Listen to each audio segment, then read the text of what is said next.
Welcome to Scary Mary Asia. The second labor, the Lernaean Hydra, from the ashes of his first victory, Hercules walked once more into the unknown. The lion of Nemea was slain, but King Eurystheus, petty and fearful, was not satisfied. He spoke again from behind his bronze jar, trembling.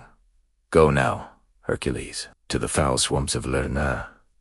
There dwells a serpent, born from the depths, the Hydra, spawn of the underworld. Kill it, if you can." A cruel smile followed the order, for the king knew this was no mere beast. The Hydra's breath was death itself, and its blood burned like acid. Even gods dared not tread its lair. The swamps of Lerna were ancient. Mist coiled around black waters. Trees hung low and lifeless. No bird sang there. No wind dared whisper.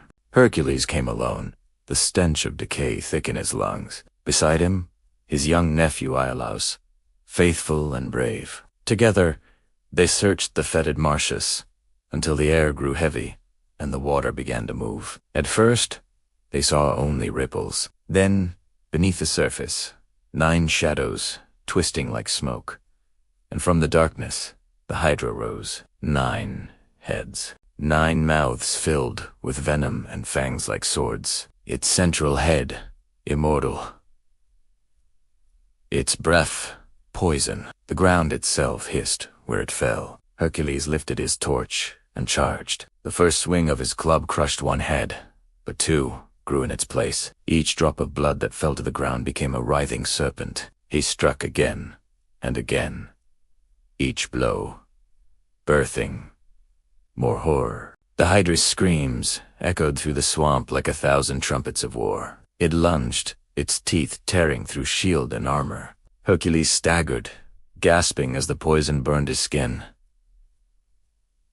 For the first time, the great hero felt fear. But in the chaos, Iolaus cried out, "Burn them, burn the necks, before they grow." Hercules turned, realization dawning like fire in his eyes. He tore a branch from a nearby tree, lit it with his torch, and together they fought as one. Each time Hercules severed a head, Iolaus pressed the blazing brand to the stump. The flesh hissed, the wound sealed, no new heads returned. One by one, they fell, until only the immortal head remained, snapping and shrieking.